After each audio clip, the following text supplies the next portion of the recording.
We are moving on to topic 4, lesson 2, India's Vedic Age. We are starting on page 2 in your digital notebook. We will go back to page 1 after we have answered these two questions. If you are using the textbook, you are going to be on page 135. Lesson 2. India's Vedic Age. After 2000 BCE, another group of people lived in the Indus-Saraswati region. They called themselves Aryans scholars, often refer to them as Indo-Aryans. These peoples may have brought with them beliefs and practices that mixed with local groups. This idea is based on the fact they spoke Sanskrit, an Indo-Aryan language. Sanskrit is also the language in which the ancient Indo-Aryans composed religious hymns and poetry. These hymns are known as Vedas and are the reason this period of history is called the Vedic Age. Number 1. Who lived in the Indus-Saraswati region after 2000 BCE? You will find that answer in this pink highlighted text. Number 2, this is a quiz question. What are the Vedas? You will find that answer in this circled yellow text.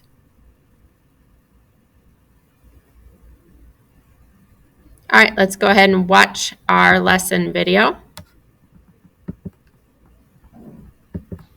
Long ago, about 3000 BCE, some intriguing civilizations and great cities grew up in the valley of the Indus, but those cultures mysteriously disappeared and didn't leave a lot of clues behind.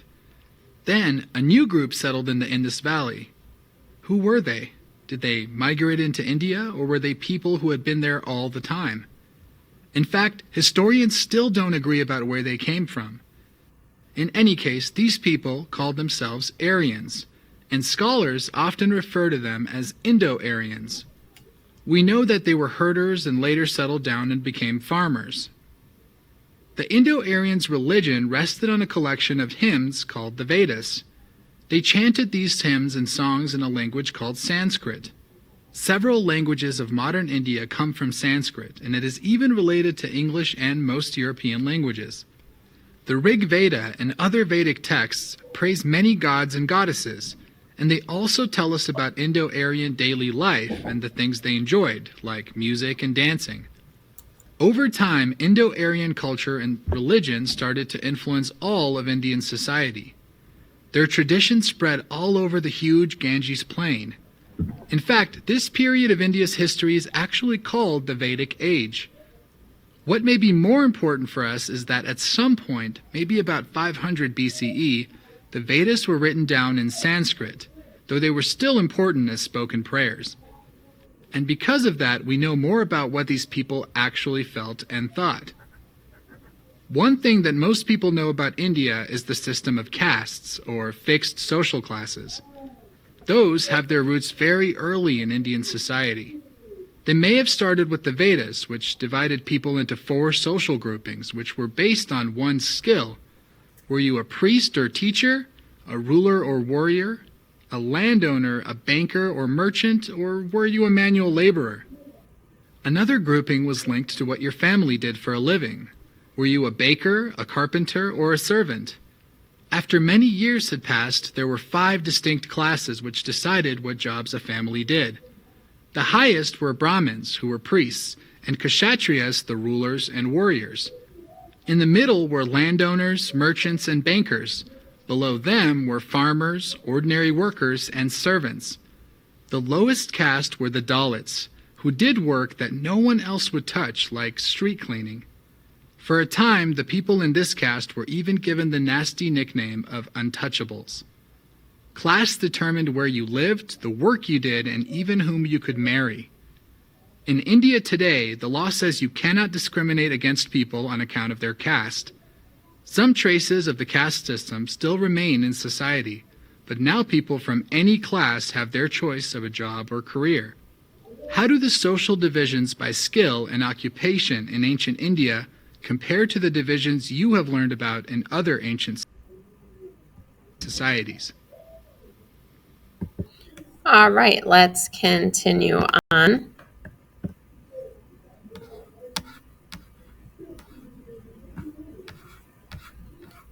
We have our vocab words. If you go back to page 1, we have Veda, collection of hundreds of sacred hymns composed by the Aryans of ancient India. Caste, fixed social class into which a person is born. Varna, grouping based on one's skill. And Jati, occupation-based caste. Go ahead and take 4 minutes and get these vocab words defined. All right, let's move on to the next page in our e-text, if that is what you are using. If you are following along in the textbook, we are going to stay on page 135. The first question we are looking to answer: what was the Aryan invasion theory? So as you have this read to you, you will look in the highlighted text for this answer. Look in this pink highlighted text for the answer to number 1. Who were the Indo-Aryans and how did they live? Historians have taken different views on the origins of the Indo-Aryans. In the past, historians accepted the Aryan invasion theory. This theory held that the Indo-Aryans were nomadic warriors who crossed the mountains into India. They used horse-drawn chariots and iron weapons to defeat the local people. This theory has proven to be false, however. Others have argued that the Aryans were India's original inhabitants. They say that if the Indo-Aryans came from a region outside of India, the Vedas would refer to it. The Vedas, however, do not make any mention of such a place. More recently, scholars suggest a third theory, which suggests Indo-Aryans were originally from what is now Afghanistan and Central Asia. Over many centuries, they migrated into India with their livestock, mixed with local people and adopted local beliefs. Local people adopted the Indo-Aryan language. Over time, people across a large part of the Indian subcontinent came to see themselves as Indo-Aryans. Number 1, what was the Aryan invasion theory? In this pink highlighted text, you will find that answer.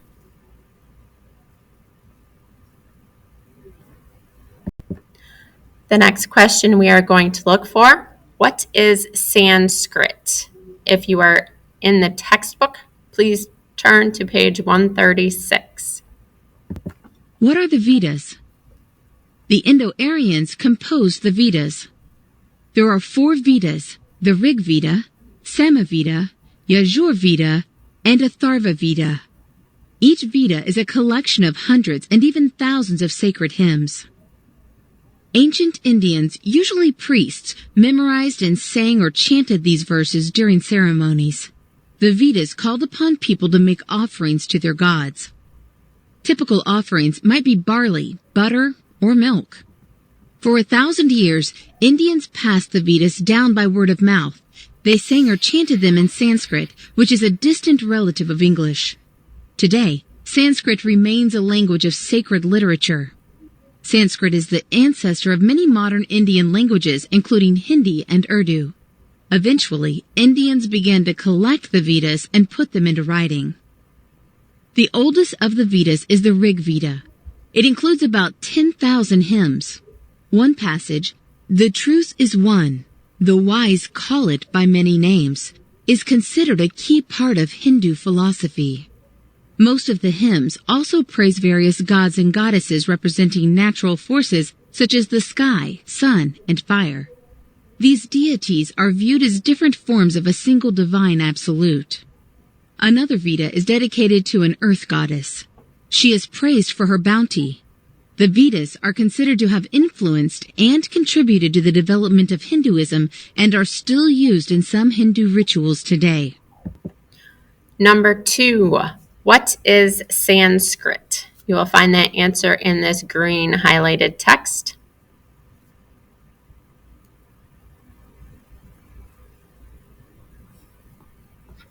You will see this picture written in Sanskrit. It is a page from the Rig Veda. The name of this hymn is Knowledge of the Hymns of Praise. Let's move on to page 4. That first question you will see is a quiz question.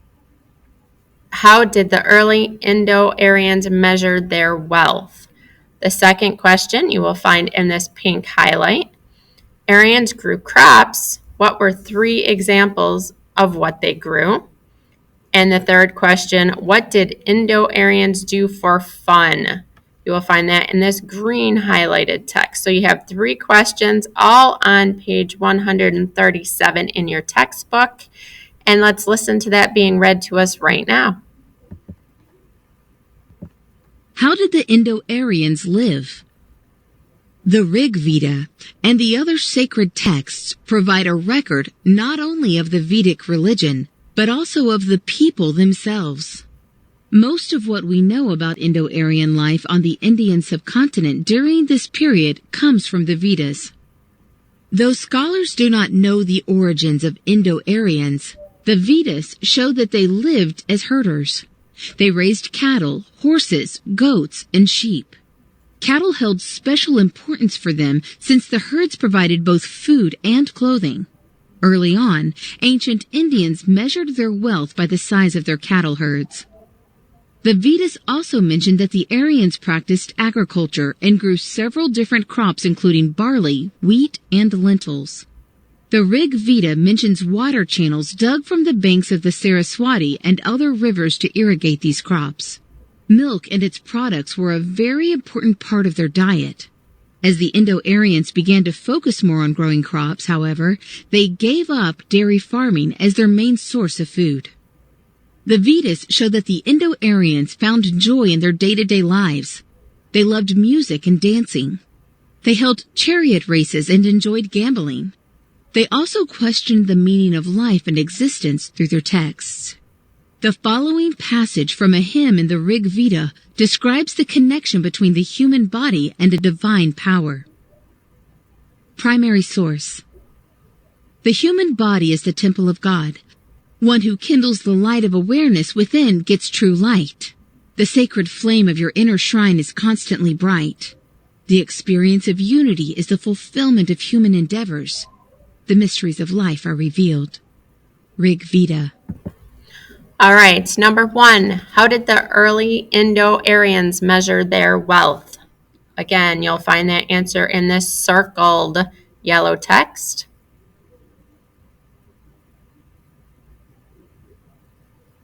Number 2, Aryans grew crops. What were 3 examples of what they grew? You will find those examples in this pink highlighted text.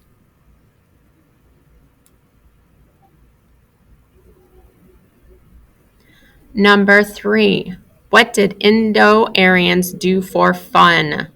You will find that answer in this green highlighted text.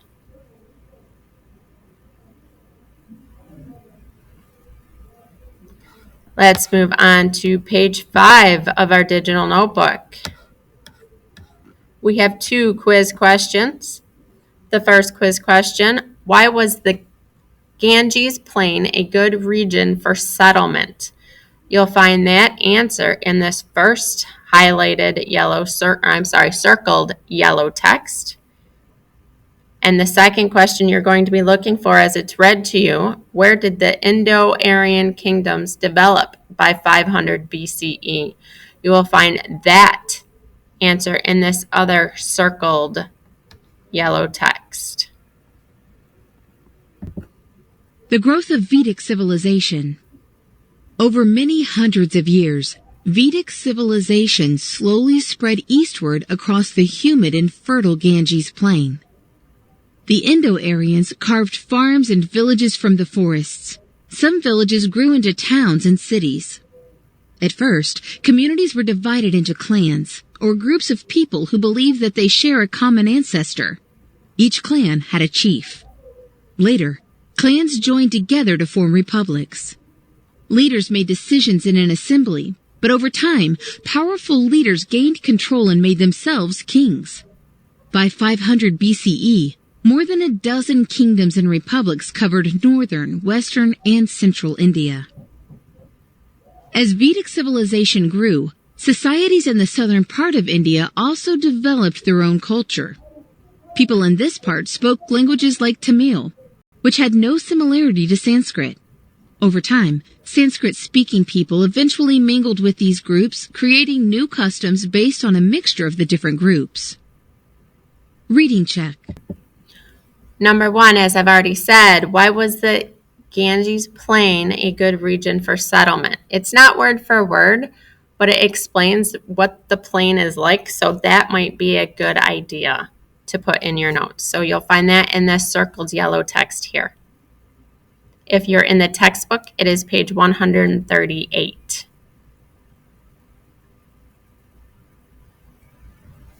Number 2, where did the Indo-Aryan kingdoms develop by 500 BCE? You will find that answer in this circled yellow text right here, and again on page 138 in your textbook.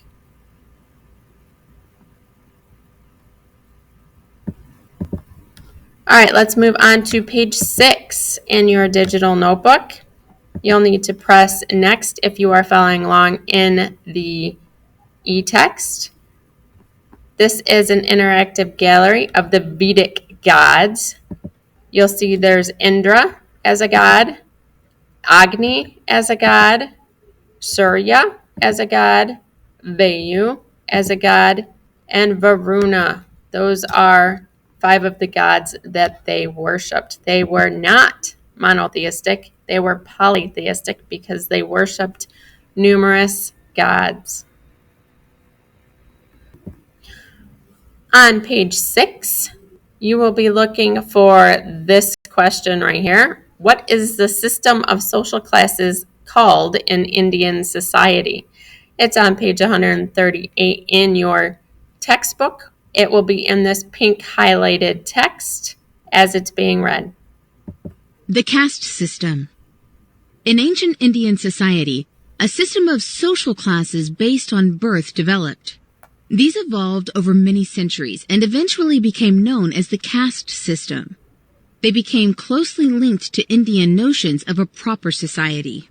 While the social groupings might not have begun this way, over time, they became associated with Indian notions of purity. Today, caste is a fixed social class into which a person is born. Over many centuries in India and other parts of the Indian subcontinent, caste became a prominent part of people's lives. One's caste influenced specific rules of behavior, such as where people lived, how they earned a living, whom they could eat with, and whom they could marry.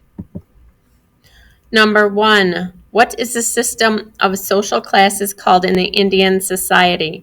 You'll find that in this pink highlighted text. Number 2, this is not highlighted anywhere because it is not in the reading.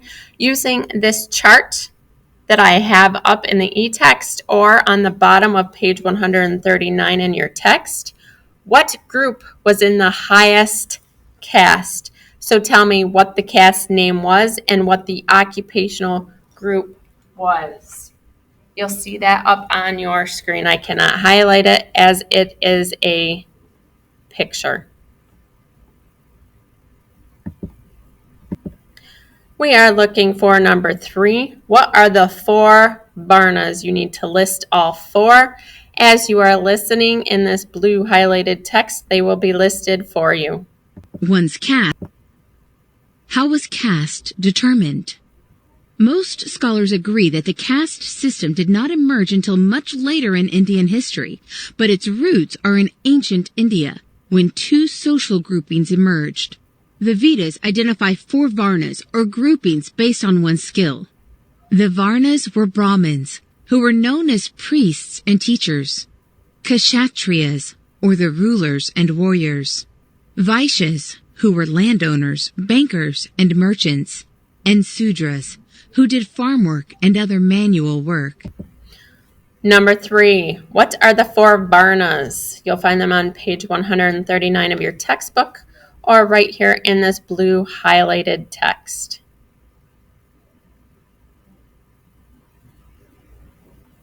All right, let's move on to page 7, the last page in your digital notebook. Another grouping was by occupation. The term for an occupation-based caste is jati, meaning birth group. Some scholars think that these castes began as extended families who may have had a family business or occupation. Today, many people refer to jati when they are referring to caste. All across South Asia, thousands of jatis developed, each with its own rules and restrictions. By 500 CE or so, another group outside of the jatis emerged. They were known as untouchables, and later, Dalits, who did work considered impure and had a low social status.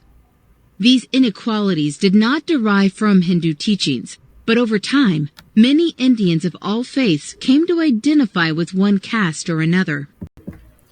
Number 1, what is the name of the new group that emerged outside of the jatis? You'll find that answer in this green highlighted text or on page 139 in your textbook.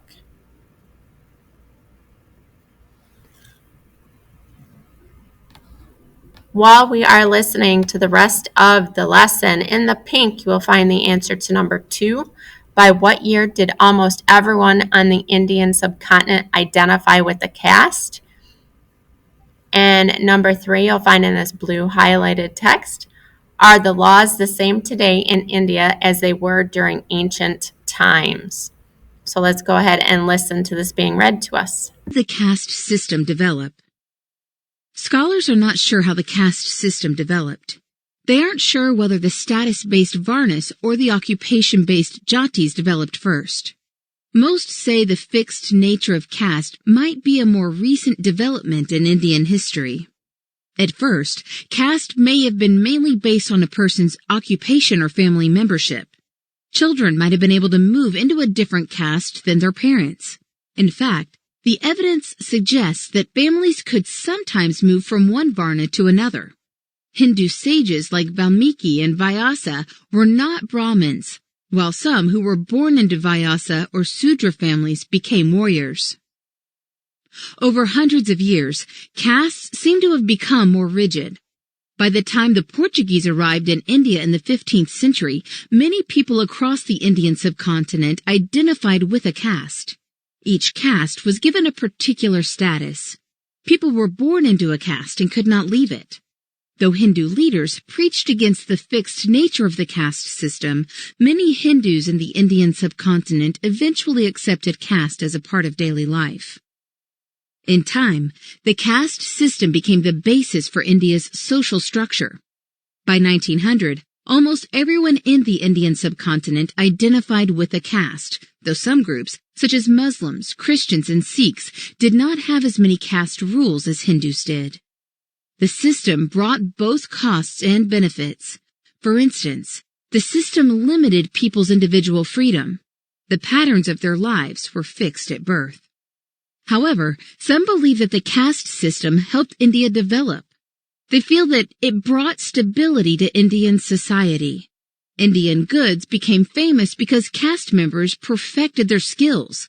The system also allowed different groups to follow their own beliefs. In India today, the law forbids caste discrimination. Many Hindus in India and the United States do not identify themselves with a caste. People's jobs no longer depend on their caste alone. Brahmins or Kshatriyas may work with their hands. Dalits may work as professionals. Number 2, by what year did almost everyone on the Indian subcontinent identify with a caste? This is on page 140 in your textbook or in this pink highlighted paragraph.